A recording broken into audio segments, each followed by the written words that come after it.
प्रणोध्वनि।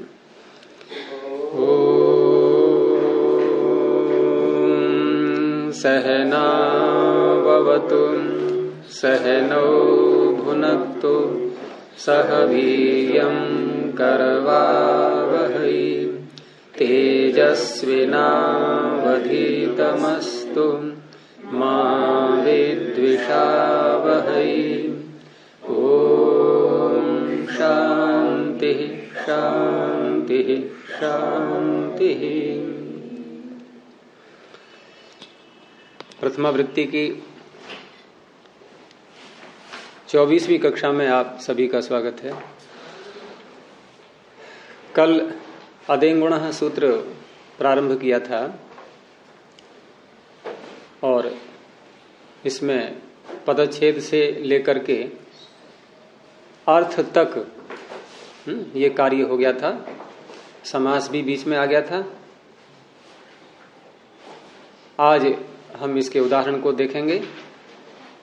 तो पहला उदाहरण है इसमें चेता, और जिस धातु से ये बना है चेता, ये धातु वृद्धिरादय सूत्र में भी आ गई थी। और वहां चेय चयने धातु से क्या बनाया था वृद्धिरादय सूत्र में? अचैषित। और यहां हम बनाने जा रहे हैं चेता को।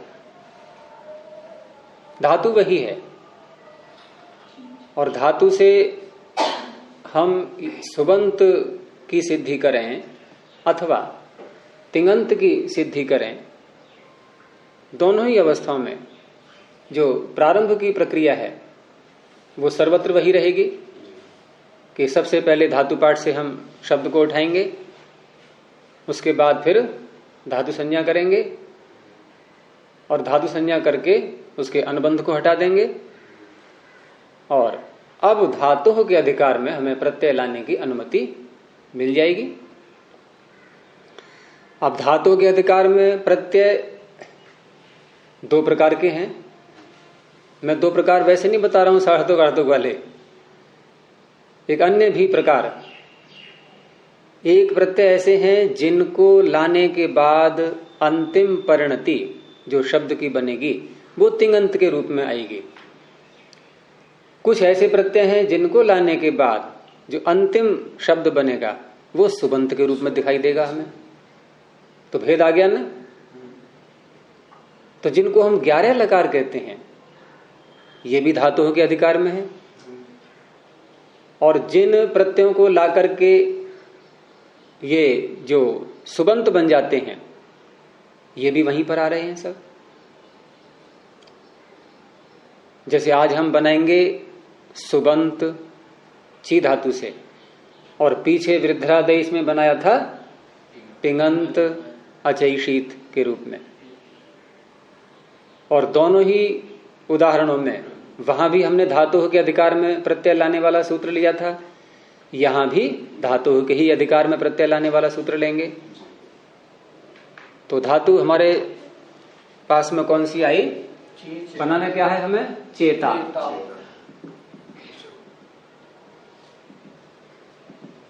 और इसका अर्थ क्या है? ची का चयने।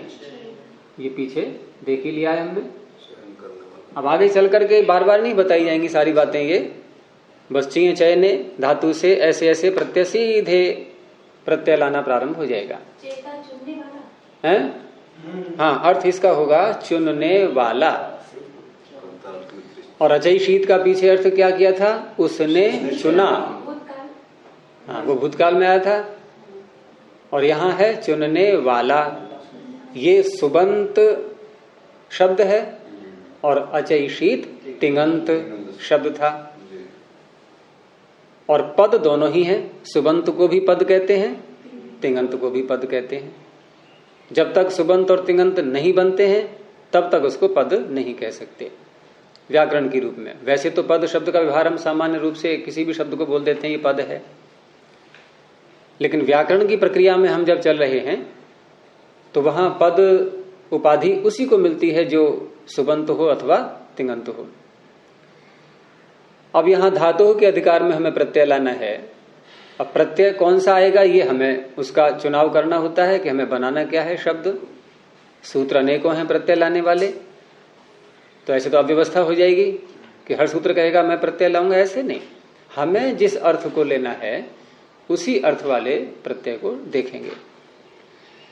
तो सूत्र जो यहां आ रहा है वो पीछे भी आ चुका है विरध्रादेश की सिद्धि में।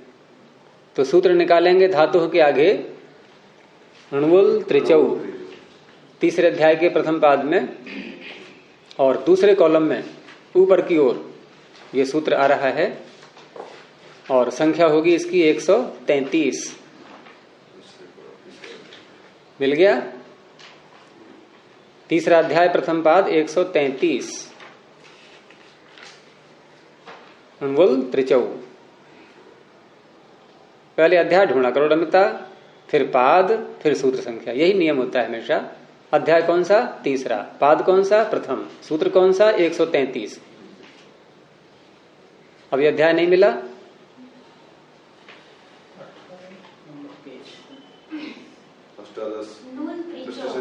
हाँ, नूल प्रत्यय लगेगा वहां, जहाँ तकार भी और चकार हैं? व्याख्या कर रही है क्या सूत्र की? क्या नूल प्रत्यय इसी नियम से आएगा हैं? हाँ, धातु पीछे ऐसे आ रहा है, धातु से, ठीक है, धातु से उत्तर ये धातु का अर्थ हो गया, धातु से उत्तर।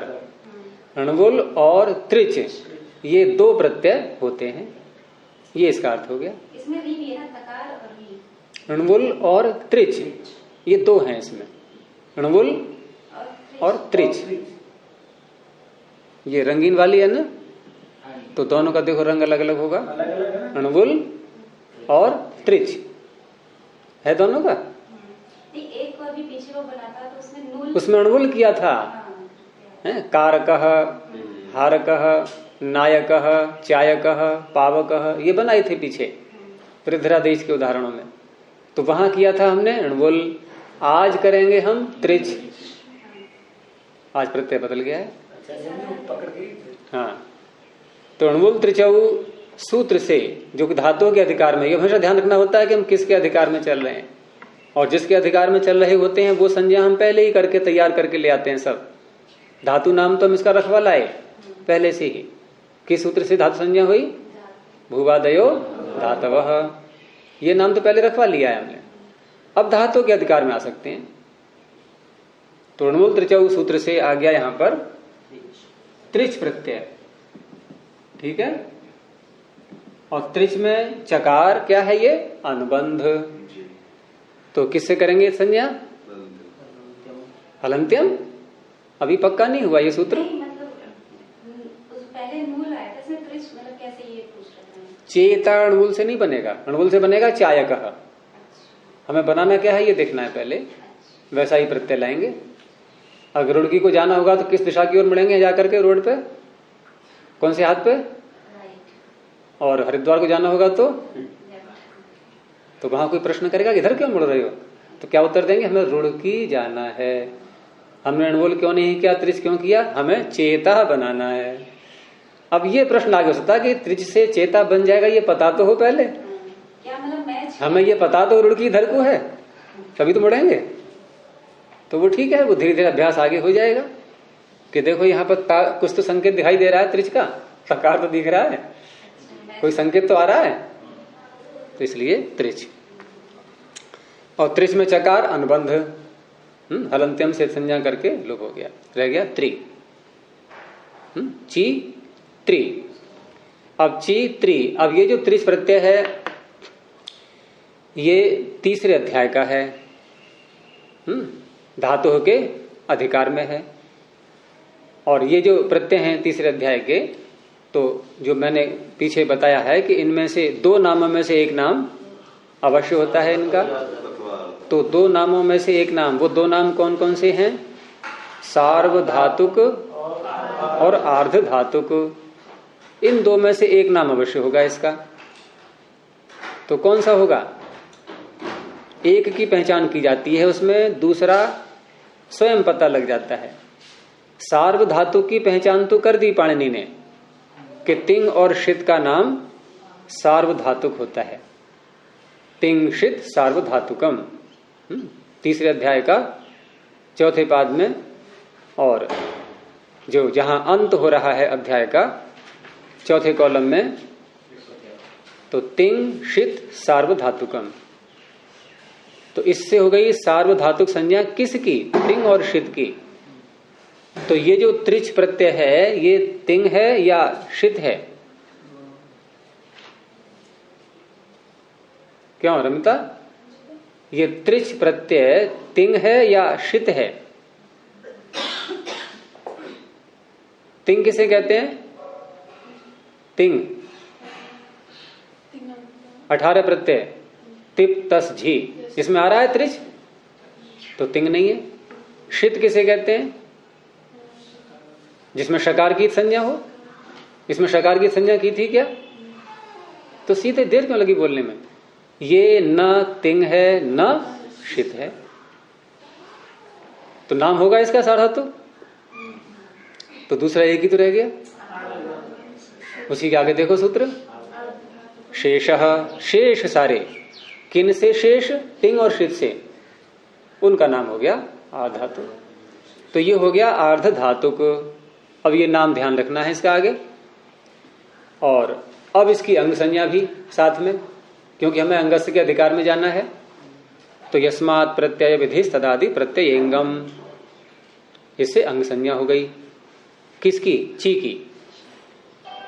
अब अंगस्य के अधिकार में सूत्र निकालेंगे, आर्ध धातु कस्येट बलादेह, 7वें अध्याय के दूसरे पाद में, पहले कॉलम में,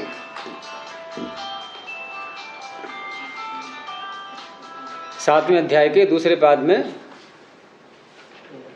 35 संख्या पर है सूत्र।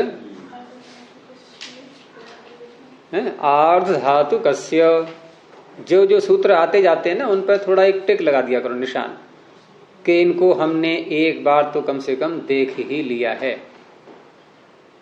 ठीक है, जितने जितने सूत्र सिद्धियों में आते जाएं तो अष्टाध्यायी में उसमें निशान लगा दिया करो, जिससे पता लग जाए कि इसको हमने पीछे कभी देखा है। तो ये भी रहता है कि हमने पीछे देखा है, देखो ध्यान नहीं आ रहा है इस समय, हम भूल चुके हैं, इसका अर्थ है। तो थोड़ी हम बुद्धि को अपना और तीक्ष्ण बनाने का प्रयास करते हैं कि निशान लगा है फिर भी देखो हमें ध्यान नहीं आया इतनी देर से, इसका अर्थ हम भूले हैं, इसको देखा है फिर भी ध्यान नहीं आ रहा है। और निशान नहीं लगा होगा तो ये रहेगा मन में, पता नहीं आज पहली बार देख रहे हैं इसको, पहले कभी देखा ही नहीं है, या पता नहीं देखा है, ये संदेह बना रहेगा। अगर निशान नहीं लगा है और निशान हम लगाते जा रहे हैं जिनको देखा है, तो तुरंत हम पहचान लेंगे इसको आज पहली बार देख रहे हैं। तो ये तो कई बार आ चुका है सूत्र पीछे। और क्या अर्थ है इसका? वलादेह आर्ध धातुकस्य इट आगमो भवति, वल आदि में है जिनके, ऐसे जितने भी आर्ध धातुक प्रत्यय हैं उनको इट आगम होता है। तो यहां जो त्रिच प्रत्यय है ये वलादि है या नहीं? संदेश किसे कहते हैं? वलादि। रीना, वलादि है ये? वलादि किसे कहते हैं? वल आदि में है जिसके, वल प्रत्याहार।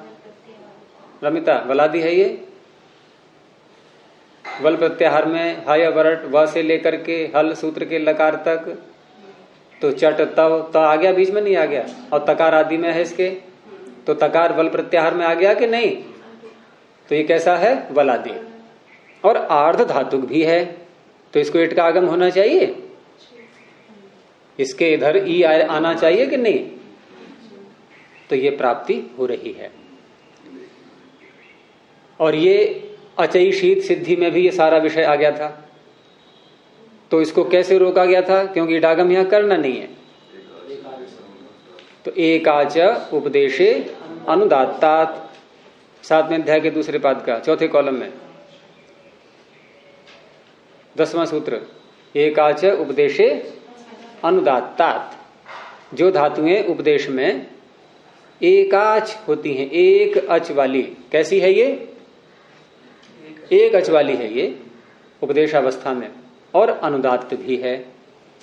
अर्थात इसमें जो ई है, ची में ई, ये अनुदात्त है। तो अनुदात्त और एकाज होने से इस सूत्र ने इट के आगम को रोक दिया कि ऐसी धातुओं से इट आगम नहीं होता जो उपदेश में एकाज हो और अनुदात्त हो। तो ये समस्या जो बीच में आई थी उसको हटा दिया गया, क्योंकि आठ धातु कस्य डुलाए तुरंत आ गया इट को लेकर के, तो एकाज उपदेश अनुदात्त ने उसको रोक दिया। अब अगला कार्य कि ची धातु अंग संज्ञा कर ही ली है हमने ये, तो अंगस्य के ही अधिकार में अब यहां पर सूत्र आएगा सार्वधातु कार्ध धातु कयो हो। ये 7वें अध्याय के तीसरे पाद में अंगस्य के ही अधिकार में चल रहे हैं हम अभी। 7वें अध्याय के तीसरे पाद में चौथे कॉलम में 84 संख्या पर सूत्र आर्ध सार्वधातु कार्ध धातु कयो हो। ये कौन सी, ये इसमें पद कितने हैं सूत्र में अमित, कितने पद हैं इसमें, कौन कौन से? तो सार्व धातु कौन सी व्यक्ति का कौन सा वचन है? पद का अर्थ क्या होता है? सुप तिङन्तम पदम, एक ही पद तो है, सप्तमी का द्विवचन, एक ही पद है पूरा। तुम समास के अंदर वाले बोल रहे हो ना, उसको नहीं बोलना कभी भी। जो सुबंत तिङंत है उसको देखना होता है। तो सप्तमी का अर्थ क्या होता है? परे रहते। तो सूत्र का अर्थ तो इतना ही हुआ, सार्वधातुक और आर्धातुक परे रहते, तो वाक्य पूरा हुआ ही नहीं। अंगस्य का अधिकार ले लिया और अब अर्थ इतना हो जाएगा कि अंग के स्थान में सार्वधातुक आर्धातुक परे रहते, अब भी नहीं बनी बात। अब यहां अनुवृत्ति ऊपर से लेंगे, वृद्धि ही, मृजेर वृद्धि ही दिख रहा है सूत्र ऊपर। हाँ, गुण गुण मिदेर गुण, तो मिदेर गुण सूत्र दिख रहा है ऊपर। तो मिदेर गुण से गुण की अनुवृत्ति आ गई इसमें। अब अर्थ क्या बनेगा? देखो हमारे पास में शब्द हो गए अब अंगस्य गुण सार्वधातु कार्धातु कयो हो। ठीक है, इनके अतिरिक्त तो और कुछ नहीं हमारे पास में। अब इसमें से अर्थ क्या बनेगा कि अंग के स्थान में गुण होता है, सार्वधातुक और आर्धातुक परे रहते। हो जाएगा इतने से काम। आर्धातुक परे है, अंग ये है, इसके स्थान में गुण हो जाएगा। तो गुण हो जाएगा इसके स्थान में। जब ये कहा जाएगा तो यहां ये तो कहा नहीं गया है कि गुण किसको हो, किस वर्ण को हो। अंग मात्र कहा जा रहा है, लेकिन अंग किसी वर्ण का नाम नहीं है। अंग तो एक पूरा शब्द है, ये जिससे प्रत्यय का विधान करते हैं पूरा अंग होता है वो। ये तो नहीं कहा कि किसके स्थान में हो गुण, किस वर्ण के स्थान में हो। तो ऐसी स्थिति जब कभी आती है कि गुण या वृद्धि दोनों में से कुछ भी कहा जाए और किसके स्थान में हो कोई एक वर्ण का नाम न लिया जाए, क्योंकि यहां चकार भी है इकार भी है, दोनों को मिलाएं तो ची है, तो शंका उठेगी पूरे ची को गुण करें या चकार को करें या एकार को करें। कितने विकल्प बनेंगे? 3, चकार को, एकार को और पूरे ची को। ये संघर्ष हो गया, नहीं हो गया, झगड़ा हो गया, अनिर्णय की स्थिति आ गई। तो जहां अनिर्णय की स्थिति आती है वहां निर्णय करने के लिए परिभाषाएं उपस्थित होती हैं। तो यहां भी एक परिभाषा पाणिनि ने बनाई हुई है कि यदि कहीं पर गुण और वृद्धि कहे जाएं और स्थान न बताया जाए कि किसके स्थान में हो, निश्चय न किया जाए, तो वहां एक शब्द उपस्थित हो जाता है। कौन सा शब्द? एक है ये प्रत्याहार। तो परिभाषा है तीसरा ही सूत्र अष्टाध्यायी का, जिसको हम आगे पढ़ेंगे अध्ययन गुणा के बाद। संख्या उसकी आ रही है, क्रम उसका आ रहा है बाद में, लेकिन हम पहले ही सीख रहे हैं बार बार उसको। पीछे भी एक बार बोल चुके हैं इसके लिए। तो क्या है सूत्र? इको गुण वृद्धि। ये परिभाषा है, संज्ञा सूत्र नहीं है ये। अब तक हमने जो 2 सूत्र पढ़े हैं, वृद्धिरादयिच और अदें गुणः, ये कैसे सूत्र हैं? संज्ञा सूत्र। और तीसरा सूत्र जो आएगा ये परिभाषा है। कितने प्रकार के होते हैं सूत्र? 6 प्रकार के। संज्ञा, परिभाषा, अतिदेश, विधि, नियम, निषेध, नहीं अधिकार सूत्र। अधिकार अनुवृत्ति एक में ही ले लिए गए हैं।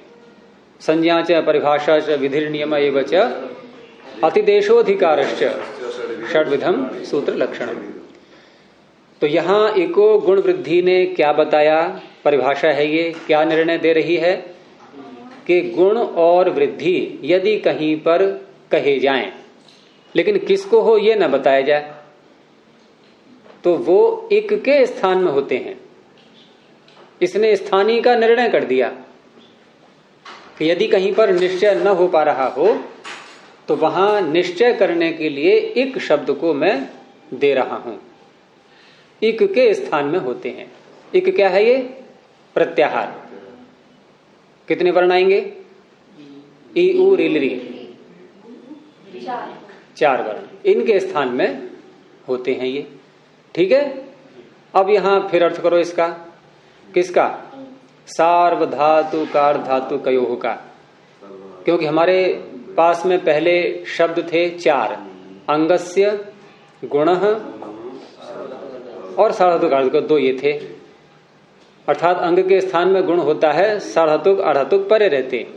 लेकिन अब एक और पहुंच गया, एक और पहुंच गया। अब अर्थ क्या बनेगा? अब देखो एकह में भी षष्ठी। एकह किससे पहुंचा? एको गुण वृद्धि से। इसने एकह को दे दिया। अब षष्ठी एकह में, उधर अंगस्य में भी षष्ठी। ठीक है, दोनों में षष्ठी है नहीं है? तो हम अंग का इक कहें या इक का अंग कहें? अब ये प्रश्न उठेगा। अंग के इक के स्थान में वृद्धि या इक अंग? तो ऐसी अवस्था जब कहीं आती है तो वहां एक परिभाषा फिर और आती है, ये न विधिस तदंतस्य। ये भी प्रथम पाद में ही है, प्रथम अध्याय के 3रे कॉलम में, और कई बार देख चुके हैं। निशान लगाते जाना सूत्रों पे। अब जिसको भी एक बार देखते जाओ। तो ये न विधिस तदंतस्य, कि जब भी कोई विधि करते हैं किसी विशेषण को लेकर के, तो वहां पर अंत शब्द और जुड़ जाता है। तो इक के साथ में अंत और जुड़ जाएगा, इगंत। इगंत का अर्थ क्या होगा? इक जिसके अंत में है। ये ची शब्द कैसा है? इसके अंत में कौन सा वर्ण है? ई, इकार। और ये ई इक प्रत्याहार में आ रहा है। ठीक है। तो इक अंत में आ गया इसके, तो ये हो गया इगंत। अब दोबारा फिर सूत्र का अर्थ करेंगे हम वहां पर कि सार्वधातुक और आर्ध धातुक प्रत्यय परे रहते इगंत अंग के स्थान में इगंतस्य अंगस्य गुणो भवति, गुण होता है। अब ये पूरा अर्थ ठीक प्रकार से हो चुका। अब इगंतस्य अंगस्य गुणो भवति, इगंत अंग के स्थान में गुण होता है। तो इगंत अंग कौन है? इगंत अंग कौन है? ची। और गुण किसको कहा? गुण किसको कहा? इगंत अंग को। इगंत अंग क्या है? ची। तो ची को गुण कह दिया। ची को गुण कह दिया। अमित, होगी समस्या हल? तो पूरे ची को गुण करेंगे फिर तो अब। आप देंगे कोई समाधान? हमारा अर्थ हो गया इगंतस्य अंगस्य। हम ये सारी परिभाषाएं ला रहे हैं इसलिए कि समाधान निकल आए, लेकिन समाधान अभी पूरा नहीं हो पा रहा है। क्योंकि इगंतस्य अंगस्य गुणो भवति, इगंत अंग है, ठीक है, ची इगंत अंग है, तो ची को गुण प्राप्त हो रहा है। अब एक परिभाषा और आती है, यद्यपि यहां नहीं मिलेगा आपको ये सब, कि अलोन्त्यस्य, अलह अंत्यस्य, कि जब भी कोई विधि की जाती है, षष्ठी विभक्ति कह करके जब कोई कार्य किया जाता है, तो वह अंतिम अल के स्थान में होता है। अब जाकर के निर्णय हुआ पूरा। अब इसमें कितने अल हैं? इसमें 2 अल हैं, चकार और इकार। तो अंतिम अल कौन सा है? ई। इकार के ही स्थान में गुण होगा। अब चकार घट गया, चकार के नहीं होगा, क्योंकि इगंतंग कहने से पूरा आ गया ये। तो इस तरह से ये निर्णय किए जाते हैं। ये सब दोहराया गया है आज, ये पीछे आ चुका था सब ये। अब ऐसा मत करो कि बार बार मैं इसी में लगा रहूं, बार बार दोहराने का ही काम होता रहे ये। इस तरह से अब गुण यहां पर हुआ। अब ये सूत्र का कार्य प्रारंभ होगा कि गुण किसे कहते हैं, और हम किसके उदाहरण पढ़ रहे हैं? ये अदेंग गुण। अब इसने बता दिया कि गुण अ, ए, ओ इनको कहते हैं। तो इस ई के स्थान में, इस इकार के स्थान में 3 आए, अ, ए, ओ, और तीनों में से एक लेना है तो कौन सी परिभाषा लाएंगे? स्थानेन्तरतमः। ये तो बहुत बार आ चुका है, निशान लगा लिया है सूत्र पर, प्रथम पाद में ही है, दूसरे कॉलम में स्थानेन्तरतमः। निशान जब लगा लेते हैं ना तो तुरंत दिख भी जाता है, फिर जब उस कॉलम को निकालेंगे तो स्थानेन्तरतमः जब भी किसी के स्थान में कोई आदेश करते हैं तो वह अंतरतम, सदृशतम, सबसे अधिक समान वो होता है। और समानता, सदृशता ये जिन विधियों से देखते हैं उनमें सबसे पहले स्थान देखते हैं, उच्चारण का स्थान। स्थान देखेंगे, प्रयत्न देखेंगे, स्थान, अर्थ, गुण, प्रमाण, ये 4 शब्द हैं उसमें, इनसे देखते हैं सदृशता। तो स्थान ई का क्या है? जिसके स्थान में हम ये अ, ए, ओ लाने जा रहे हैं, उस ई का स्थान क्या है? तालु। अब तालु वाला उसमें देखना है तो अ का तो कंठ है, वो नहीं मिल पाया है। ए का देखा तो ए कंठ और तालु, और ओ को भी देख लिया साथ में, कंठ और ओष्ठ, तो कंठ और तालु वाला मिल गया। तो इतना कार्य करके अब ये गुण हुआ। तो क्या लिखा है यहां पर? अब चे, और ये हो गया त्रि, ये बन गया चेत्री। ठीक है। अब ये जो कार्य है तीसरे अध्याय का, हम तीसरे अध्याय में थे ना, अणुबुल त्रिचौक सूत्र लाए थे, यहां का तो कार्य पूरा हो गया। और ये जो त्रिच प्रत्यय था, इसका नाम क्या रखा था हमने? आर्ध धातुक। रमिता, मैंने कल भी कहा था, बोला करो बार बार, भले ही मुख से गलत निकले चाहे, उससे एक सक्रियता भी रहती है और पता लगता है कि व्यक्ति कितने ध्यान से किसी बात को सुन रहा है। संदेश चुप नहीं बैठना चाहिए ऐसे। तो त्रि का नाम क्या रखा था? आर्ध धातुक। अब एक नाम इसका और भी है। तीसरे अध्याय में जो प्रत्यय आते हैं धातु के अधिकार में, जो अकेला धातु है उसके अधिकार में जो प्रत्यय आते हैं, उनका क्या नाम रखा गया है? कृत, कृततिंग। इस पर भी लगाओ निशान, धातु के ठीक नीचे थोड़ा सा है, कृततिंग, चौथे कॉलम में, पहले ही पाद में। धातु कहाँ है? छोटा सूत्र है, 91 संख्या पर धातु, और उसके 2-3 सूत्र आगे कृततिंग, 2 सूत्र आगे। मिल गया?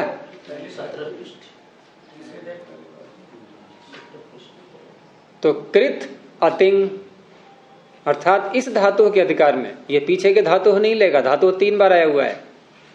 इस धातु के अधिकार में जो प्रत्यय हैं, तिंग को छोड़कर, 18 प्रत्ययों को छोड़कर, उनका नाम कृत होता है।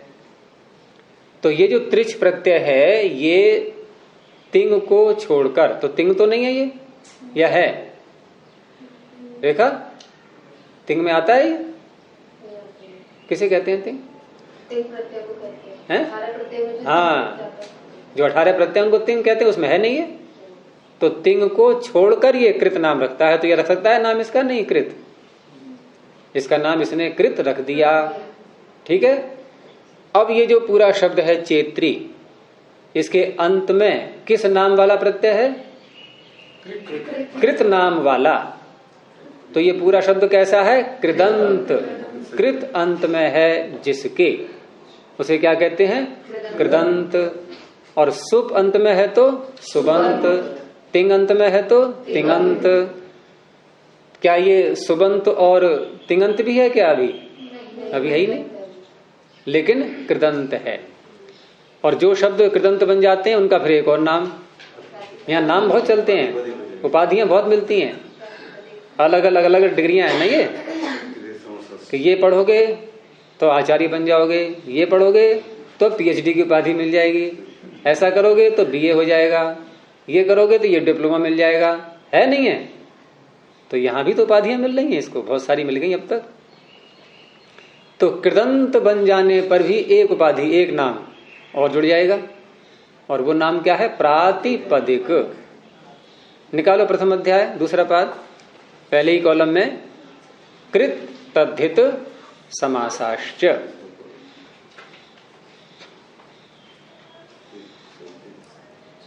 दूसरे पाद का 46वां सूत्र, कृत तद्धित समासाश्च। ऊपर से आ रही है प्रातिपदिकम की अनुवृत्ति। तो क्या अर्थ बनेगा सूत्र का? कृत तद्धित समास, अर्थात कृदंत, तद्धितांत और समास, इनका नाम होता है प्रातिपदिक। तो ये इन तीनों में से कैसा है? कृदंत है, तद्धितांत है या समास है? कैसा है ये? कृदंत। तो इसका नाम हो गया प्रातिपदिक। अब प्रातिपदिक नाम होने के बाद क्या करते हैं हम? संदेश क्या करते हैं फिर? प्रातिपदिक के अधिकार में पहुंच जाएंगे। और प्रातिपदिक का अधिकार कहां से कहां तक चलता है? चौथे अध्याय के प्रथम सूत्र से लेकर के 5वें अध्याय के अंतिम सूत्र तक, पूरे 2 अध्यायों में है न्याय प्रातिपदिकात। यहां से ये प्रारंभ हो जाता है, पहला ही सूत्र है चौथे अध्याय का। तो यहां से प्रातिपदिकात का अधिकार, प्रातिपदिक का अधिकार प्रारंभ हो गया। अर्थात अब हम इन दोनों अध्यायों में से जितने सूत्र आए हुए हैं, इनमें से कोई भी सूत्र प्रत्यय करने के लिए ला सकते हैं। ठीक है, समझ में आ गया? तो कौन सा यहां पर हम इन अध्यायों में से कौन से सूत्र से कौन सा प्रत्यय लाने जा रहे हैं? हमें बनाना है ये चेता। ये है प्रथमा विभक्ति का एक वचन। तो न्या प्रातिपदिकात के ठीक आगे सूत्र जो है, जिसमें 21 प्रत्यय आए हुए हैं, सु औजस अम औषस, इस सूत्र को यहां पर लाएंगे। और इस सूत्र का अर्थ क्या बनेगा? अब ऊपर से न्या प्रातिपदिकात का पूरा अधिकार चल रहा है, न्यंत से, आबंत से और प्रातिपदिक से, 3 प्रकार के शब्दों को लेते हैं यहां पर, न्यंत, आबंत और प्रातिपदिक।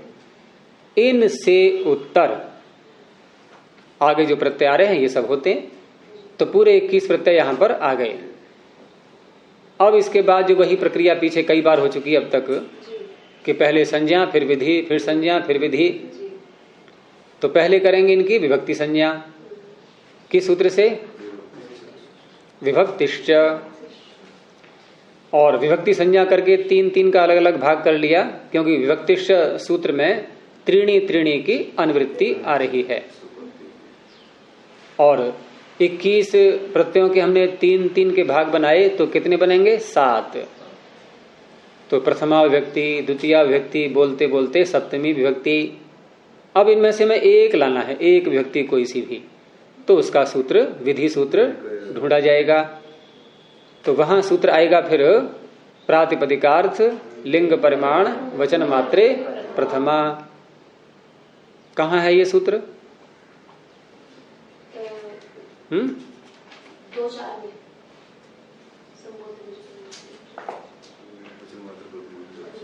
निकालो सूत्र और वहां भी निशान लगा लो उसका, दूसरे कॉलम में नीचे की तरफ।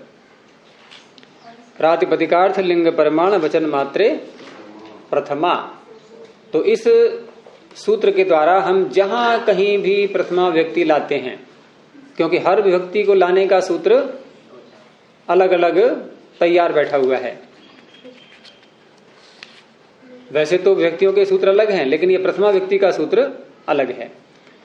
तो इस सूत्र से यहां पर प्रथमा विभक्ति ले आए और प्रथमा में आ रहे हैं प्रत्यय 3।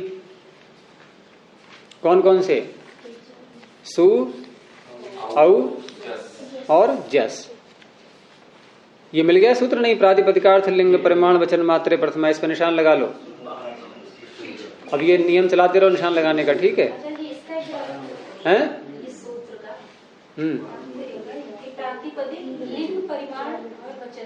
इसका अर्थ अभी ज्यादा जोर मत लगाओ, थोड़ा विस्तार है इसमें, जब आएगा क्रम में ये पढ़ाने के लिए तब बताएंगे ज्यादा। अभी इतना समझ लो कि केवल जहां कोई अन्य विभक्ति प्राप्त नहीं होती है, इसको यूं समझो कि जहां अन्य कोई विभक्ति प्राप्त नहीं होती है, क्योंकि अन्य विभक्ति लाने वाले सूत्रों की अपनी अपनी शर्तें हैं सबकी।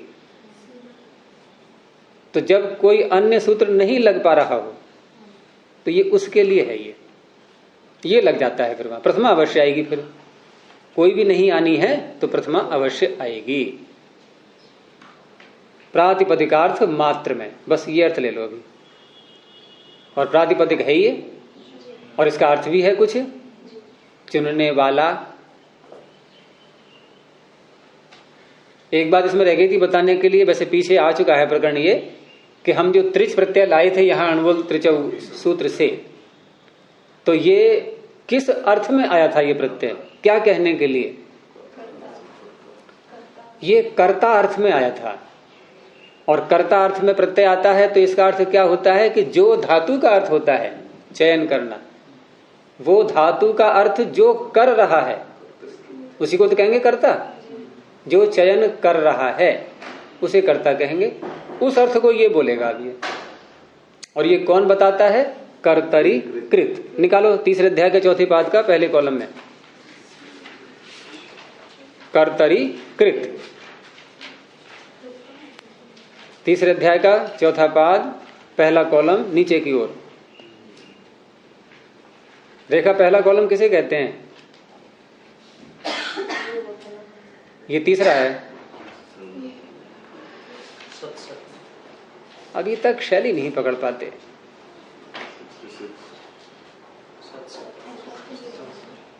कर्तरी कृत, और बहुत सरल अर्थ है इसका। इसका अर्थ बहुत सरल है, देखो रमता बता दे क्या अर्थ है इसका। कर्तरी कृत, कृत किसे कहते हैं? नाम है ये तो कृत संज्ञा वाले प्रत्यय जिनका नाम कृत हो गया है वो किस अर्थ में होते हैं? कर्तरी, कर्ता में होते हैं बस। और इसका नाम कृत था ही, तो कर्ता में हुआ है ये, करने वाला अर्थात चयन करने वाला। तो हम कहां चल रहे थे अभी? इस पर निशान लगा लिया, कर्तरी कृत। तो हम कहां बोल रहे थे कि प्रातिपदिकार्थ लिंग परिमाण वचन मात्रे प्रथमा सूत्र से प्रथमा विभक्ति आ गई, और वहां भी 3 प्रत्यय हैं, हमें लेना है 1। अब फिर हम संज्ञा सूत्र लाएंगे, और संज्ञा सूत्र ला करके एक वचन, द्विवचन, बहुवचन, अब ये संज्ञाएं करेंगे। तो इनका सूत्र सुपह।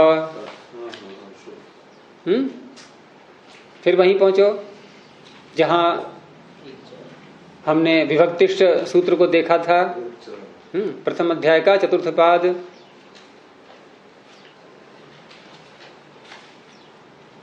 मिल गया? दूसरे कॉलम में नीचे सुपह, छोटा सा सूत्र दूसरे कॉलम में।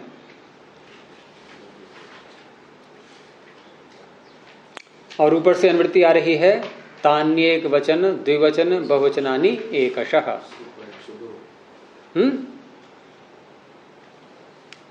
तो एक वचन, द्विवचन, बहुवचन, और कैसे? एकशः, एक एक करके। तो ये संज्ञा हो गई। अब सु की हो गई एक वचन, औ की द्विवचन, जस की बहुवचन। अब फिर विधि सूत्र लाएंगे। हमें लाना है इसमें से एक वचन, तो द्विकयोर द्विवचनैक वचने। इसको भी देखो निकाल के, द्विकयोर द्विवचनैक वचने। कई बार लगा चुके हैं, इस पर निशान लगा लेना आपकी, कि जहां दो अर्थ कहने होते हैं वहां द्विवचन का प्रत्यय आता है, जहां एक अर्थ कहना होता है वहां एक वचन का प्रत्यय आता है। पहले अध्याय में ही है ये, चौथे पाद में, तीसरे कॉलम में, ये 22 संख्या पर। दो अर्थ कहना हो तो द्विवचन का प्रत्यय, और एक अर्थ कहना हो तो एक वचन का प्रत्यय, और बहुत अर्थ कहने हो तो, दो से अधिक कहने हो तो इसके ऊपर वाला सूत्र। बस यही दोनों लगते रहते हैं सूत्र। जब भी हम कोई भी शब्द सुबंत बनाएं या तिङंत बनाएं, इन दोनों सूत्रों में से एक अवश्य लगेगा। लगेगा कि नहीं? और बना के देख लो कोई सा भी, चाहे तिङंत हो या सुबंत हो। और दो ही प्रकार के शब्द होते हैं, सुबंत या तिङंत। या तो हम धातुओं के रूप बोलेंगे या शब्दों के रूप बोलेंगे। तो इन दोनों में से एक सूत्र अवश्य लगना है, क्योंकि हम जो ही बोलेंगे या तो एक वचन का होगा वो, या द्विवचन का होगा, अथवा तो इनसे बचेंगे क्या वो। अगर बहुवचन का है तो बहुषु बहुवचनम, और एक वचन द्विवचन का है तो अकेला ही पर्याप्त है ये, द्विकयोर द्विवचनैक वचने। यहां कौन सा लगाएंगे? तो इस सूत्र से अब बताओ कौन सा प्रत्यय आया? सु आ गया। बहुत देर में बोल पाते हो। अरे एक वचन का प्रत्यय आ गया, सु। चेत्री सु, यहां तक आ गए। और ये सु तो कई बार ला चुके हैं पीछे, भूल जाते हो। भागः से ही प्रारंभ हो गया था ये तो। अब सु प्रत्यय लाने के बाद इसमें क्या कोई अनुबंध है? तो अनुबंध को हटा दो पहले। किससे किससे होगी संज्ञा रीना? वो है ना, है तो हाँ, उपदेशे जनुनासिक इत, क्योंकि अच की इत संज्ञा करने वाला एक ही सूत्र है, तो सरल है बोलना, एक ही सूत्र है। इसलिए हमें सोचने में देर वहां लगती है, चुनाव करना होता है कि इसको लगाएं या इसको लगाएं। है ही एक, तो इसको क्या। हाँ, ये सोच सकते हो कि 4000 सूत्रों में से कौन सा लगाएं। ये चुनाव तो करना होगा। तो क्या रह गया फिर? सकार रह गया, ये हट जाएगा, ठीक है, वो हट गया स। अब अंग संज्ञा ऐसी करी ली थी हमने पहले ही चेत्री की, क्योंकि कुछ अधिकार ऐसे होते हैं जिनमें हमें बार बार जाना पड़ता है। तो बार बार जाना पड़ता है तो क्या हम बार बार वो मोहर लगवा के आएंगे क्या? कोई आवश्यक नहीं, एक बार मोहर लग चुकी है, वो काम करती रहेगी आगे भी। अंग संज्ञा हम पीछे कर ही चुके थे। अच्छा, पीछे अंग संज्ञा क्यों की थी? क्या करने के लिए? नवीन, पीछे अंग संज्ञा क्यों की थी? इसकी क्या आवश्यकता पड़ गई थी हमें? अंगस के अधिकार में क्यों गए थे? क्या करने के लिए? गुण करने के लिए, ठीक है। तो गुण करने के लिए अंग संज्ञा पहले ही कर ली हमने। अब हमें फिर अंगस के अधिकार में कोई सूत्र लेना है तो दोबारा फिर जाएंगे क्या यस्मात् प्रत्यय विधिशदादि प्रत्ययंगम के पास में? कोई आवश्यकता नहीं, अंग संज्ञा हो चुकी है, हमें पता है इसका नाम अंग हमने रख लिया है। तो अब अंगस्य के अधिकार में हम कितनी ही बार घुस सकते हैं, कोई रोक टोक नहीं है, हमारे पास प्रवेश पत्र विद्यमान है। तो उसी अंगस्य के अधिकार में अब सूत्र निकालो जो पहली बार आ रहा है आज, और पहली बार आने पर भी बहुत उदाहरणों में लगने वाला भी है। ये जितने भी ऐसे शब्द बोलते हैं हम कि कर्ता, पठिता, चेता, स्तोता, गंता, वक्ता, कहां तक बोलेंगे, इन सब शब्दों में ये सूत्र लगने वाला है जिसको हम आगे बोल रहे हैं। तो ये सूत्र निकालो इसको 7वें अध्याय के पहले पाद में ही, और दूसरे कॉलम में मिलेगा 94 संख्या पर।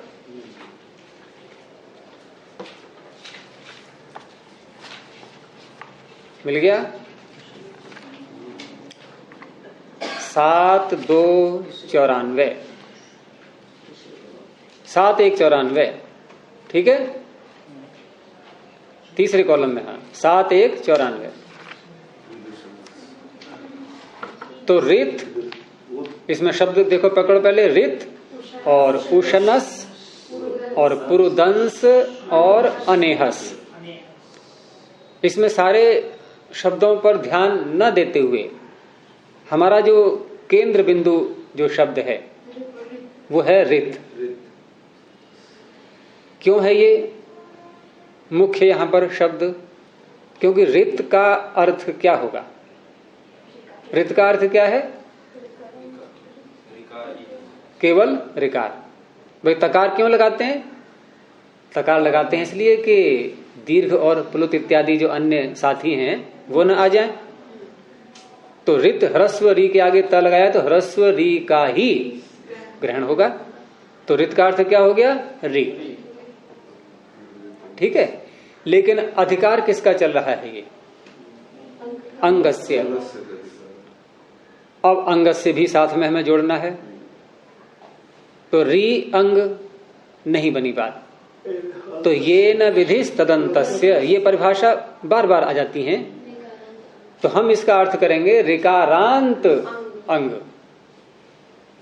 अब ऋकारांत अंग ये अंग है क्या? चेत्री। कैसा अंग है ये? ऋकारांत। री अंत में है इसके? नहीं है। और ऐसे ऋकारांत अंग कितने हो सकते हैं?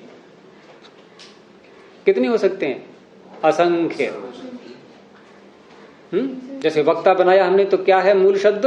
वक्त्री। पिता बनाया तो मूल शब्द क्या है? पितृ। माता बनाया मूल शब्द क्या है? मातृ। भ्राता बोला भ्रातृ। स्वसा बोला स्वश्री। कितने बन जाएंगे? पोता है, होता, बहुत सारे हैं। इन सब में ये सूत्र लगने वाला है।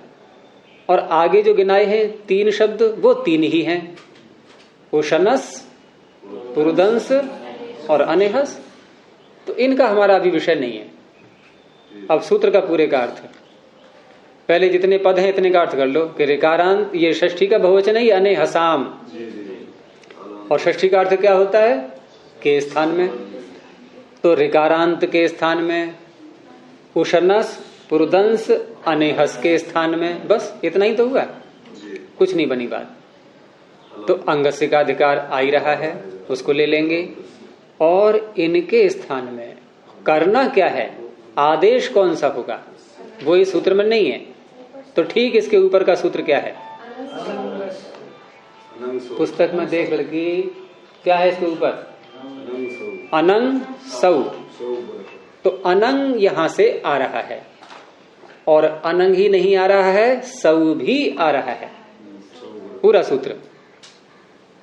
ठीक है, अनंग सौ पूरा सूत्र इसमें आ रहा है। अनंग में है प्रथमा, और सौ कौन सी विभक्ति है अमित? सौ। सु का सप्तमी का एक वचन। भानु का क्या बनता है? भानौ। गुरु का गुरौ। तो सु का सौ, और सु क्या है? यही सु है, सु अहु जस वाला सु। तो सौ है ये सु का सप्तमी का एक वचन। और सप्तमी का अर्थ क्या होता है? परे रहते। तो सौ का अर्थ क्या हो गया? सौ इतने का अर्थ क्या हो गया? सुपरे रहते। तो सुपरे है कि नहीं है? क्योंकि सूत्र जिन शर्तों को बोलेगा वो लागू होनी चाहिए। सुपरे है। अनंग में है प्रथमा, प्रथमा में अर्थ, प्रथमा का अर्थ क्या करते हैं? भवती जोड़ देते हैं आगे, अनंग भवती। सुपरे रहते अनंग हो जाता है। तो इस सूत्र को अब आगे वाले में ले आओ पूरा। अब अर्थ क्या बनेगा? ऋकारांतस्य अंगस्य, ऋकारांत अंग के स्थान में, और पुरुदंस, उशनस, पुरुदंस, अनेहस, इनके स्थान में अनंग आदेश होता है, सु परे रहते। अब ये पूरा अर्थ यहां घट गया? नहीं, ये ऋकारांत अंग भी है। आगे सु परे भी है, तो अब ऋकारांत अंग के स्थान में अनंग आदेश आया। अब ऋकारांत अंग है पूरा चेत्री, इसके स्थान में अनंग आदेश आया। अब यहां ये प्रश्न उठेगा कि ये अनंग हम पूरे चेत्री को हटा के करें या किसी एक वर्ण को करें। अब कितने वर्ण हैं इसमें, कितने गिन के जल्दी बोलो, कितने हैं? 4, चकार, एकार, तकार, ऋकार। तो 4 में से एक के स्थान में होगा, वो एक कौन सा होगा भाग्यशाली या पूरे चारों के स्थान में होगा? अब क्या करेंगे? ऐसा होता है तो क्या करते हैं? परिभाषा। ऐसा करते ही परिभाषाएं आती हैं। तो षष्ठी निर्दिष्ट जितने भी आदेश हैं उन सब के नियम एक ही प्रकरण में कर दिए गए हैं, प्रथम अध्याय के प्रथम पाद में। और वहां ये प्रकरण प्रारंभ कहां से होता है? आद्यंतो टकितौ से। ठीक है। तो आद्यंतो टकितौ का तो अर्थ कई बार हो चुका है कि यदि पाणिनि किसी आदेश में अनुबंध लगा दें टकार या ककार, तो टकार लगाते हैं तो आदि में, ककार लगाते हैं तो अंत में बैठता है वो। अच्छा, यहां आदेश कौन सा किया गया है? ये जो सूत्र हमने 7वें अध्याय का लगाया था अभी, ऋदुषणस प्रुदंसोने हसामच, ये कौन सा आदेश कर रहा है? अनंग। तो अनंग आदेश में क्या टकार या ककार अनुबंध लगा है? नहीं लगा है, तो आद्यंतो टकितौ नहीं लगेगा। मकार अनुबंध होता है मित जिसको बोलते हैं, तो लगेगा मित चोन्त्यात् परः। ये भी यहां नहीं लग सकता। उसके आगे क्या है सूत्र फिर? इसको छोड़ दो अभी।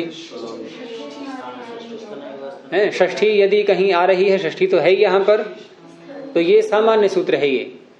ये सामान्य सूत्र है कि स्थाने को जोड़ दो उसके आगे। तो स्थान में हमने जोड़ दिया कि ऋकारांत अंग के स्थान में पहले ही बोल दिया। और चलो आगे, इसका अर्थ पढ़ ही लिया है हमने कि री के स्थान में हम जबकि अण प्रत्याहार करते हैं तो रेफ जोड़ देते हैं उसके आगे। और बोलो आगे। अलोन्त्य से क्या कहता है कि जब भी कोई षष्ठी निर्दिष्ट आदेश होगा तो वो अंतिम अल के स्थान में होगा। ठीक है, ये भी सामान्य सूत्र है। इसका भी अपवाद बैठा हुआ है। इसका अपवाद बैठा हुआ है अनेकाल शित सर्वस्य। अब यहां थोड़ा प्रक्रिया को समझना है आपको कि अलोन्त्यस्य ने पहले ये कहा कि जो भी कोई षष्ठी निर्दिष्ट आदेश होगा, ये इस पूरे प्रकरण का सामान्य सूत्र है। ये इस पूरे प्रकरण का सामान्य सूत्र कौन सा? अलोन्त्यस्य। ये सबसे पहले यही लगता है हमेशा, जो सामान्य सूत्र होते हैं वो सबसे पहले आते हैं। जब युद्ध होता है तो टुकड़ी में सबसे आगे कौन होता है? तो सैनिक सामान्य है या पीछे अधिकारी को सामान्य है? तो सामान्य सूत्र पहले आते हैं। ऐसे यहां पर भी तो अलोन्त्यस्य का अर्थ हमने समझ ही लिया कि जब भी कोई आदेश करेंगे हम षष्ठी विभक्ति ला करके, तो कहां होता है वो? अंतिम अल। तो अंतिम अल क्या है इसमें? री को होना चाहिए। अब हम ये देखेंगे कि क्या इसके अपवाद तो नहीं है कोई और, इसके कार्य में कोई रुकावट डालने वाला तो नहीं है। तो वहां सूत्र आया अनेकाल शित सर्वस्य। दिखाई दे गया कि जो आदेश अनेक अल वाले हों, कैसे? जिसमें अनेक अल हों। हमारा आदेश कौन सा है अभी रीना? साथ साथ नहीं चल रहे हो मेरे। आदेश कौन सा है हमारा? अनंग। हमारा आदेश क्या है? अनंग। ये अनेकाल है या नहीं रमिता? अनंग अनेकाल है या नहीं? अनेकाल शब्द में अर्थ में समस्या आ रही होगी। जिसमें अनेक अल हों, अनेक वर्ण हों। अब भी उत्तर नहीं आया। ये अनेकाल है या नहीं? रेखा है। क्यों है ये? समझाओ। क्योंकि इसमें एक से अधिक अल हैं। अ है, नकार है, फिर न में अ है, फिर ngकार है। चलो ngकार अनुबंध हटा भी दो, 3 तो फिर भी हैं। अ, अकार, नकार, अकार, हो गया अनेकाल। रमिता समझ में आया? नहीं आया? रेखा बता पीछे। उसमें अनेक उधर देखो। अल किसे कहते हैं? अल किसे कहते हैं? कोई भी एक वर्ण। अल प्रत्याहार नहीं देखा अभी तक। कोई भी एक वर्ण। और अनेकाल का अर्थ क्या होगा? अनेक अल हैं जिसमें, अनेक वर्ण हैं जिसमें, तो अनेक वर्ण हो गए इसमें। और एक ही वर्ण हो यदि कोई, उसे कहेंगे एकाल। जिसमें एक से अधिक हो वो अनेकाल। तो ये सूत्र क्या कहता है? अनेकाल षित सर्वस्य, कि जो आदेश अनेक अल वाले हैं, अथवा षित जिसमें शकार की इत संज्ञा हो, अनुबंध लगा हुआ हो, ऐसे आदेश सर्वस्य पूरे के स्थान में होते हैं। तो ये कैसा है आदेश? अनंग। रीना, कैसा है ये? अनेकाल। तो इस सूत्र के द्वारा ये कहां होना चाहिए? अब पूरे के स्थान में, पूरे चेत्री के स्थान में अनंग की प्राप्ति हो गई। हो गई कि नहीं? लेकिन अगर ऐसा कर दिया तो ये बन जाएगा, क्योंकि इसको हटा के बिठा दिया हमने अनंग। ये है, इसमें अनंग दिख रहा। तो पहले लगाया हमने अलोन्त्यस्य। अलोन्त्यस्य को रोक दिया, क्योंकि अलोन्त्यस्य का अर्थ क्या था? अंतिम अल के स्थान में होगा कोई भी आदेश हो। तो वो तो री को प्राप्त करा रहा था, वो अपना काम सही कर रहा था। हमें करना री को ही है ये अनंग, पूरे चेत्री को नहीं करना है। संदेश कहाँ ध्यान है तेरा? हाँ, मुझे देखते रहा करो। चेत्री में हमें अनंग करना री को ही है, और ये कार्य अलोन्त्य से कर रहा था, सही कार्य कर रहा था, फिर भी अड़ंगा लगाया गया उसके कार्य में। है लगाया गया नहीं लगाया गया? भाई बहुत से व्यक्ति सही कार्य कर रहे होते हैं, फिर भी रुकावट डालने वाले आते हैं। अब उन रुकावट डालने वालों को भी हटाना पड़ता है। फिर हटाना पड़ेगा कि नहीं? करे सही कर रहा है, क्यों रोक रहा है इसके लिए? तो ये कौन बोलेगा? तीसरा आदमी, तीसरा बोलेगा ना ये। तो यहां अलोन्त्यस्य ने कहा कि कोई भी आदेश हो वो अंतिम बल के स्थान में होता है। बात ठीक थी उसकी। इसने कह दिया नहीं नहीं, अनेकाल है ये, है तेरे लिए एकाल मिलेगा, ये नहीं मिलेगा, क्योंकि ये इसका अपवाद आ गया अभी। ये अब अलोन्त्यस्य कहां लगेगा? जो एक अल वाले हैं उनमें कर देगा, ठीक है, अंतिम अल के स्थान में हो जाएगा। तो अनेकाल और षित पूरे के स्थान में होते हैं, लेकिन ऐसा करेंगे तो अशुद्ध शब्द बनने लगेगा। तो पाणिनि ने फिर अपवाद का एक और अपवाद बनाया। अलोन्त्यस्य सामान्य सूत्र उत्सर्ग, इसका अपवाद हो गया अनेकाल षित सर्वस्य। अब अनेकाल षित सर्वस्य का एक और अपवाद। तो ये क्या हुआ? अपवाद का अपवाद। और वो सूत्र बैठा है छोटा सा, पढ़ो इसमें से कौन सा है? निच, जिसको बोलने में भी कठिनाई होती है। डिच डिच करते हैं बहुत से, कोई डिच बोलेगा, कोई गिच बोलेगा। निच, दो पद हैं इसमें, नित और च, तो को च हो गया है, निच नित च। और च से मतलब जो बात ऊपर कही है वो यहां भी है। तो ये किसके नीचे है ये सूत्र? अलोन्त्यस्य। अब बड़ी सरलता से अर्थ कर लोगे। अलोन्त्यस्य को पूरा ले आओ, इसमें उतार दो। अर्थात जो नित आदेश होते हैं वो भी, च का अर्थ कर लो भी, वह भी अंतिम अल के स्थान में होते हैं। अब ये आदेश कैसा है हमारा? रीना, आदेश कौन सा है? फिर भूल गई। अनंग। ये आदेश नित है या नहीं? रमिता, अनंग आदेश नित है या नहीं? अनंग में ngकार लगा है, ngकार की संज्ञा करेंगे हलंत्यम से, तो ये नित है या नहीं है? हैं? नित है ये। तो ये कहां होगा? अब अंतिम अल के स्थान में। इसने रक्षा की है। अगर ये निच न बनाते पाणिनि तो अनेकाल षित सर्वस्व तो काम बिगाड़ना ही था उसको। है, वो तो करता अपना काम फिर।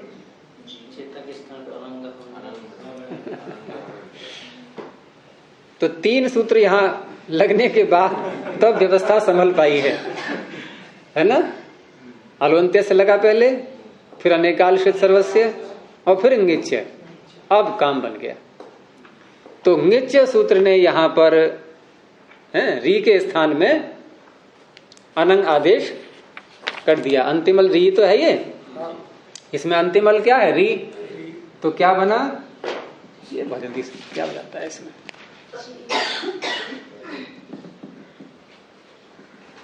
इसको हमने री को अलग कर दिया, ठीक है। ये रह गया चेत, और री के स्थान में क्या लिखे हैं अब, अनंग, और ये आगे है, ठीक है। अब इसमें भी अनुबंध, क्योंकि ङित होने के कारण से तो ये री के स्थान में हुआ ही था, तो ये तो वैसे भी ये नाजायज बैठा हुआ है यहाँ, क्योंकि ङित हम कब कहेंगे इसको ङित कब कहेंगे, जब इसकी इत संज्ञा हो जाएगी, तभी तो कहेंगे ङित। और इत संज्ञा होते ही क्या होता है, वज्र पड़ता है ना उसके ऊपर, तस्य लोपा का, तो ये तो हट चुका है पहले से ही। और इसमें जो न में आ है, ये भी अनुबंध है।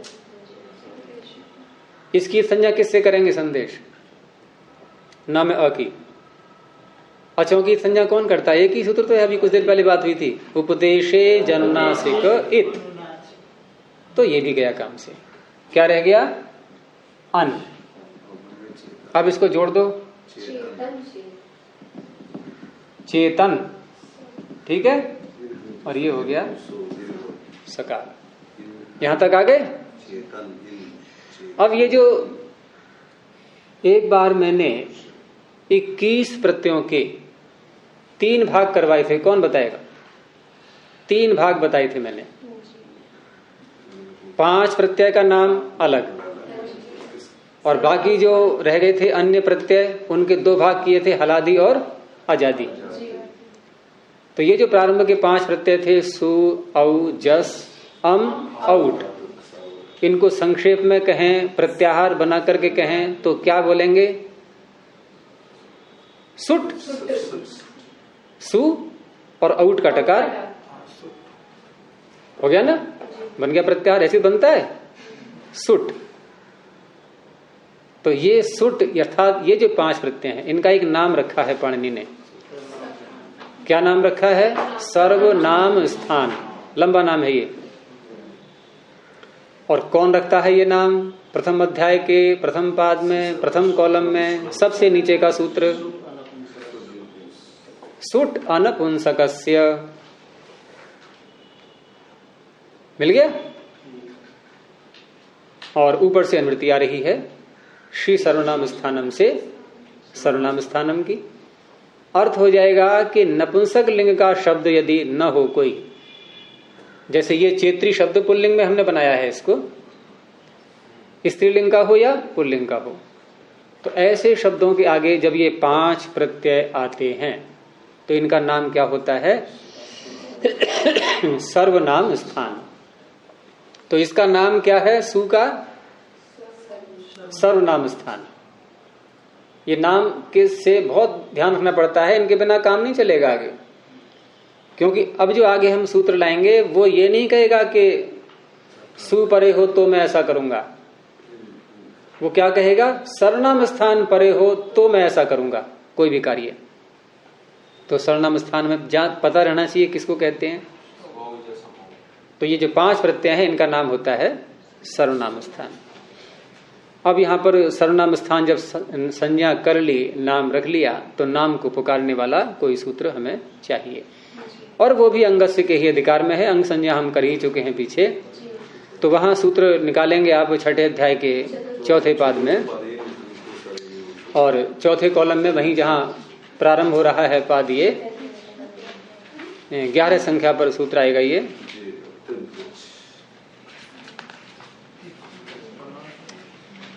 सूत्र बड़ा है, छोटा थोड़ा, एक अप त्रिन त्रिच मिला सूत्र। रेखा चौथा पाद नहीं मिल पा रहा है 6ठे अध्याय का, तो इसी में है 11 संख्या पे, पहले चौथे कॉलम में।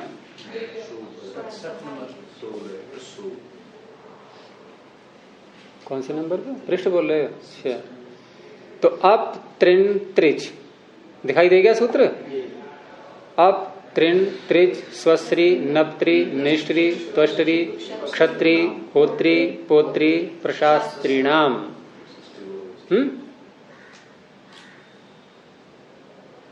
ठीक है, तो ये सूत्र क्या कह रहा है? देखो, ऊपर अंगस्य का अधिकार चल रहा है, पहली बात, और दूसरा यहां पर एक प्रकरण और चल रहा है, और ये प्रकरण आ रहा है पीछे से, अर्थात तीसरे पाद में से, और उस प्रकरण का नाम है दीर्घ प्रकरण। दीर्घ करने का कार्य ये सभी सूत्र कर रहे हैं। और वो दीर्घ प्रकरण कहां से प्रारंभ होता है? तीसरे कॉलम में एक सूत्र लिखा होगा, ढलोपे पूर्वस्य दीर्घोणः, दिखाई दे रहा है तीसरे कॉलम में, दूसरे कॉलम में, इसी में दूसरे कॉलम में ढलोपे पूर्वस्य दीर्घोणः, यहां से दीर्घ की अनुवृत्ति चलती है ये। तो ये सारा प्रकरण दीर्घ का है ये, और ये जाता है क्रमश्चक्त्वी सूत्र तक। क्रमश्चक्त्वी है ना इसमें, इसी चौथे कॉलम में। तो ये काफी सूत्र हैं जो दीर्घ करने वाले हैं सब। तो दीर्घ पीछे से आ रहा है। अब इस सूत्र में अपत्रिन त्रिच में अंगस से आ गया, दीर्घ आ गया। इसका अनुवृत्ति कहां तक बताया था गुरु जी? किसकी? दीर्घ, दीर्घ की ये इसी कॉलम में आप देखो, आगे संख्या देख लो कौन सी है उसकी। क्रमश्चक्त्वी होगा इसमें सूत्र।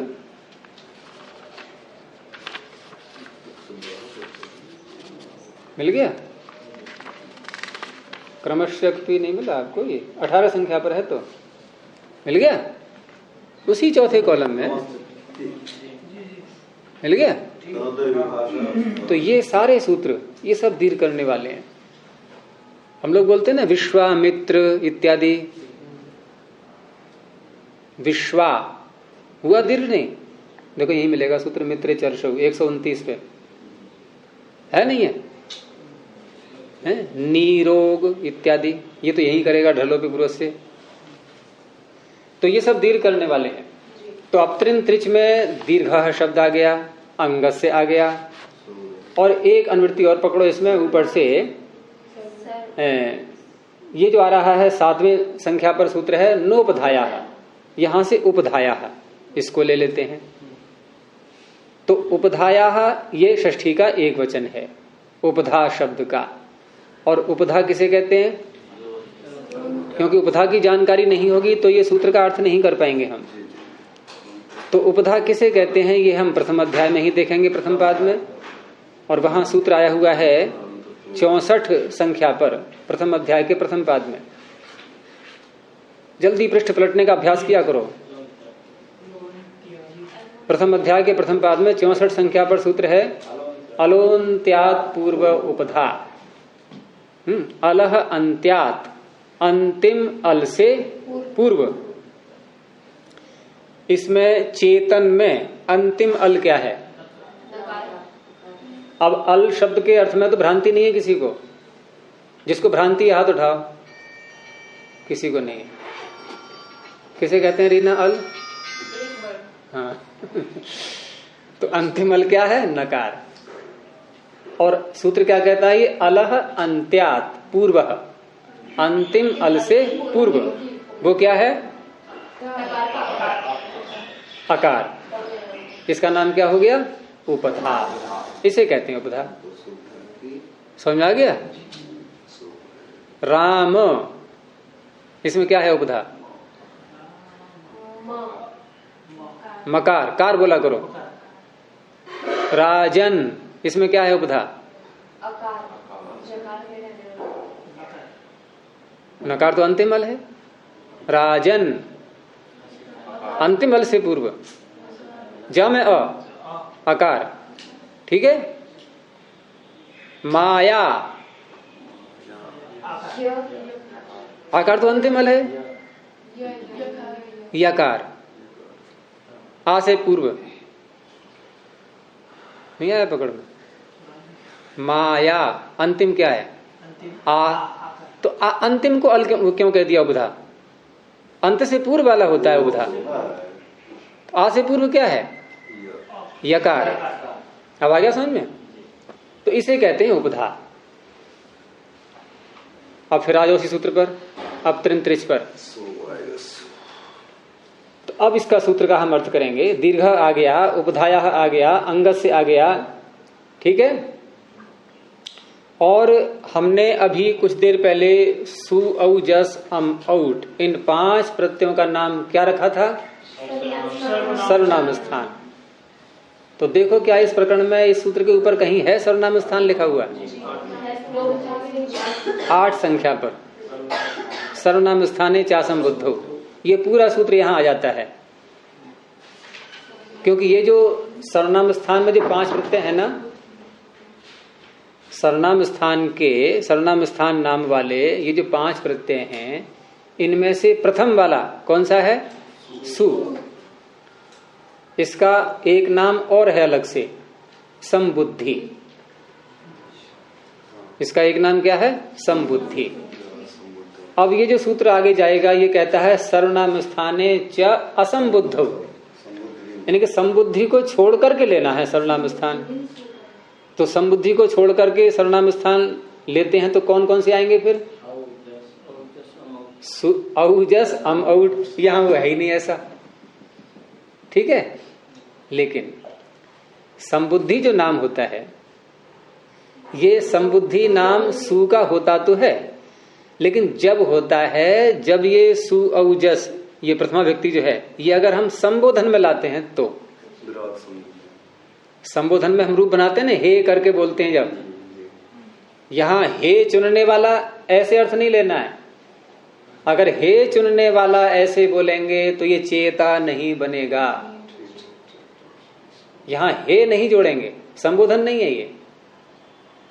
तो क्या कहा मैंने? संबुद्धि नाम कब होता है? जब संबोधन का एक वचन हो, तब नाम संबुद्धि होगा उसका, वैसे नहीं होगा। तो यहाँ ये गुरुजी, अगर मान लीजिए ये चेता संबोधन के एक वचन में बनाते हैं, ये सूत्र फिर नहीं लेगा, फिर कौन सा सूत्र लेगा? शौचालय है ना? ये आप बताना बाद में सोच के। फिर शौचालय आ गया ना संबोधन। पहले आप ये बताओ बनेगा क्या रूप? हे चेत चुनने वाला कहने के लिए क्या बनेगी संस्कृत? क्या बनेगी? हे चेता, हे चेता नहीं हे राम, हे राम का तो लोग क्या बनेगा? चेते चेत्री क्या बनेगा?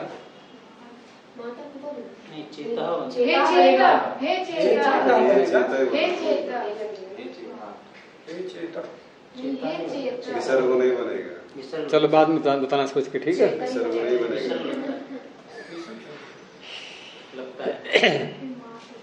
अच्छा,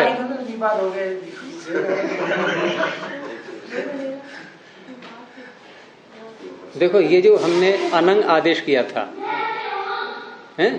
पहले आप अनंग का सूत्र निकालो, अगर ये बात समझ नहीं है तो अनंग का सूत्र निकालो पहले एक बार। रिद उशनस पुरदंसो ने हसामच, और यहां हम अनुवृत्ति ला रहे थे, ये 73 पृष्ठ पर सूत्र है ना, 73 पृष्ठ पर और 94 संख्या पर जो सूत्र है, और यहाँ अनंग सौ की अनुवृत्ति लाए थे। लेकिन जरा उसके ऊपर देखना क्या है सूत्र, ये भी आ रहा है। अब क्या अर्थ बनेगा इसका?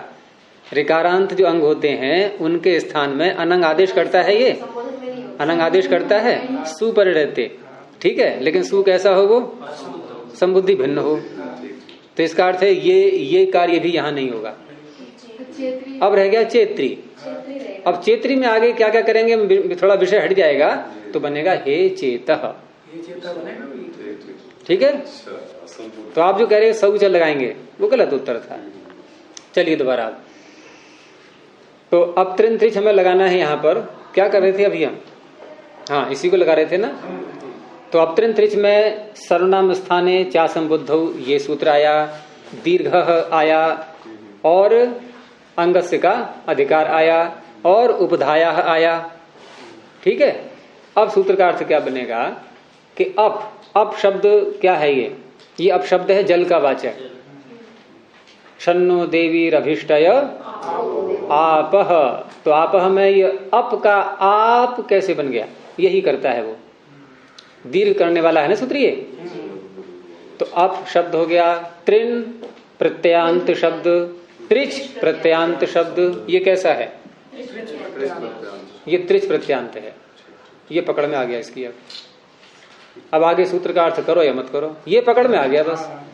इनके अप शब्द, तृण प्रत्यांत, त्रिच प्रत्यांत, बाकी गिने हुए हैं शब्द ये।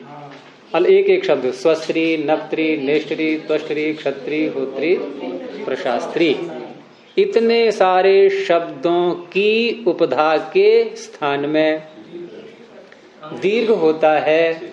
अनंग क्यों बोल रहे? अंग के हाँ, इतने सारे जो अंग हैं इनकी उपधा को दीर्घ होता है संबुद्धि भिन्न सर्वनाम स्थान परे रहते।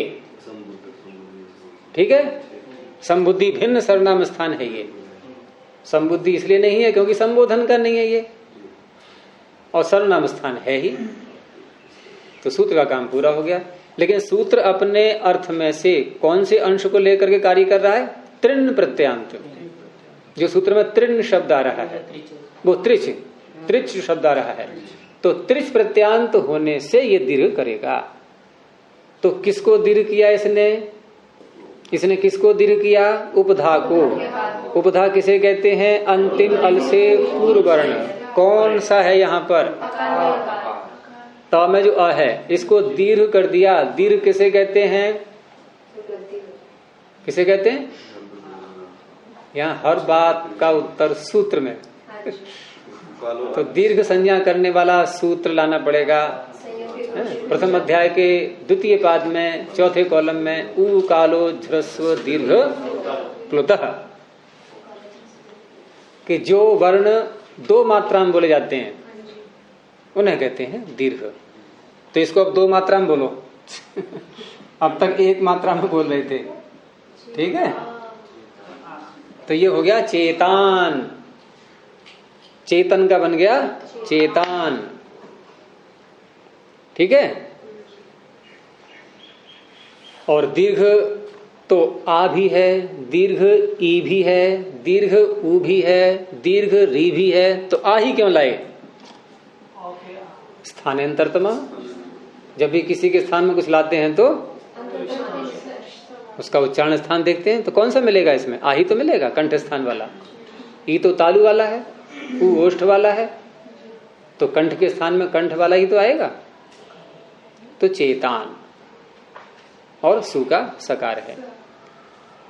अब थोड़ा सा कार्य इसको भी समाप्त कर लेते हैं। अब यहां पर चेतान और स बनाने के बाद ये जो स है ये पहले सु के रूप में था, उकार हट गया था तो स रह गया था, और इसका नाम प्रत्यय भी है।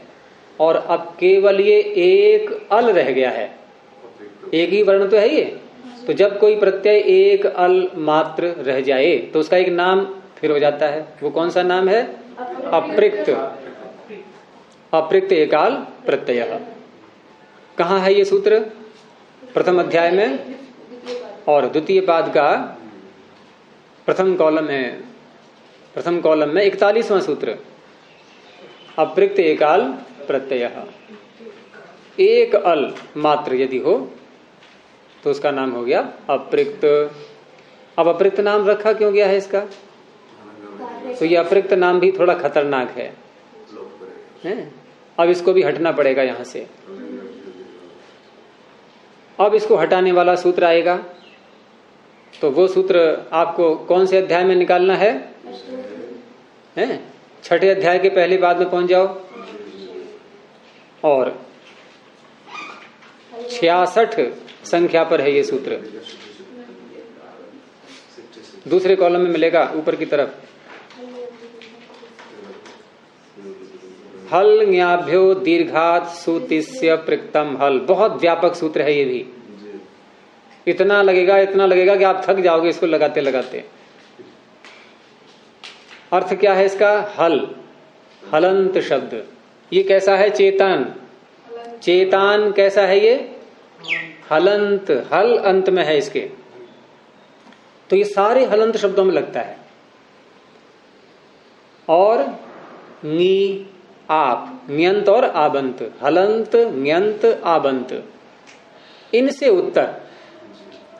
उत्तर सु का सकार हो या तिप तस झी में जो ती लाते हैं हम तिप उसका तकार हो, अथवा सिप थस थ में जो सिप लाते हैं सी उसका सकार हो। ये 3 जगह लगता है, सु ती सी।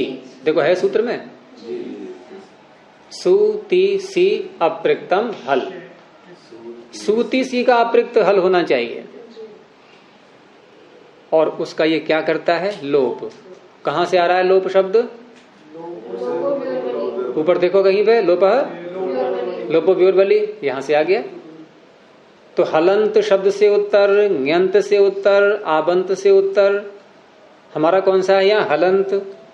इससे उत्तर सु ती सी, इनका अप्रिक्त हल हमारा कौन सा है यहाँ, सु का अप्रिक्त हल, इसका लोप हो गया, ये भी गया।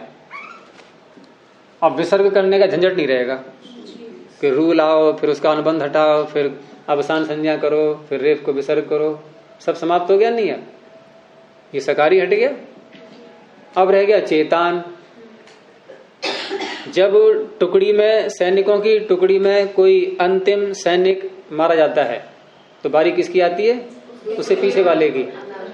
अब ये भी नहीं बच पाएगा, है यहाँ बचा हुआ, है यहाँ बचा हुआ, दिख रहा है, ये भी गया काम से। क्योंकि इसकी सुरक्षा कौन कर रहा था, ये, और ये तो मारा गया, तो ये बचेगा, ये भी नहीं अब है। तो इसका सूत्र अब आपको निकालना है। और उससे पहले ये समझना होगा कि ये जो शब्द है ये प्रातिपदिक संज्ञा की थी हमने, कृत तद्धित समासाश्रय, यहीं पर इसका नाम प्रातिपदिक रख लिया था। ठीक है, ये प्रातिपदिक वही चला आ रहा है अब तक। तो प्रातिपदिक संज्ञा भी है इसकी, और सुप तिंगंतम पदम, ये सुबंत होने के कारण से ये पूरा पद नाम भी है इसका। लेकिन अब ये, क्योंकि ये तो हट चुका है, तो ये जो नकार है ये प्रातिपदिक के अंत में भी है और सुबंत भी है शब्द। ये सुबंत और प्रातिपदिक दोनों की यहां पर आवश्यकता पड़ेगी, यानी कि पद भी होना चाहिए ये और प्रातिपदिक भी होना चाहिए, पद और प्रातिपदिक। तो पदस्य के अधिकार में निकालो सूत्र फिर। 8वें अध्याय में है पदस्य का अधिकार। अधिकार याद कर लो, ये मुख्य हैं ये तो बहुत। पदस्य का अधिकार 8वें अध्याय में प्रारंभ हो जाता है पहले ही पाद से, दूसरे तीसरे कॉलम से। उसी पदस्य के अधिकार में सूत्र निकालना है आपको दूसरे पाद में 8वें अध्याय के 7वां सूत्र, न लोपः प्रातिपदिकान्तस्य। अब इसमें पदस्य का अधिकार आ रहा है, तो क्या अर्थ बनेगा, हाँ, प्रातिपदिकान्तस्य पदस्य नकारस्य। पदस्य पहले बोलना सही रहेगा, पदस्य प्रातिपदिकान्तस्य नकारस्य, क्योंकि नकार का बनाना है हमें विशेषण। ये प्रातिपदिकांत जो शब्द है ये नकार कहाँ होना चाहिए, प्रातिपदिक के अंत में। हाँ, नकारस्य लोपो भवति, न लोपः प्रातिपदिकान्तस्य। ठीक है, तो ये प्रातिपदिक के अंत में आ गया है और पद संबंधी है, इसलिए इस नकार का भी लोप हो गया। अब तो कुछ नहीं करना है, बन गया चेता कि नहीं। बहुत परिश्रम करना पड़ा गया। तो ये हो गया चेता, चुनने वाला। अब ऐसे कितने शब्द बन जाएंगे आप लोग कल्पना नहीं कर सकते। अगर एक चेता हमने याद कर लिया तो ढंग से समझ लिया, सब बन जाएंगे, नेता ही बन जाएंगे इससे, और फिर पीएम बन जाएंगे सीधे। चलिए, प्रणव ध्वनि।